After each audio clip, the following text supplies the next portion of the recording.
বন্ধুরা এরকম ভাবে আমার 5 দিনের পরিশ্রমটাকে জল করে দিবে আমি তো ভাবতেও পারিনি।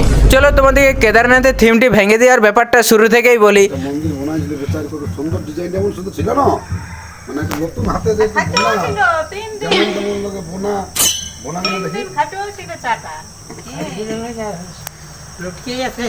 বন্ধুরা এই ব্লগটা হচ্ছে 4 নম্বর এবং 5 নম্বর দিনে। বন্ধুরা 4 নম্বর দিনে সকাল সকাল মুখ ধুয়ে লেগে যায় কালার করতে, তারপর অনেক প্রবলেমের মুখোমুখি হয়, শেষমেশ সন্ধ্যা পর্যন্ত কমপ্লিট করেই দিই। বন্ধুরা তোমরাই বলো কেমন লাগছে। এরপর 5 নম্বর দিনে সকালে মা বললো কেদারনাথের থিমটাকে কে ভাঙে দিয়েছে, তারপর দেখি সত্যিকারেরই ভেঙে দিয়েছে।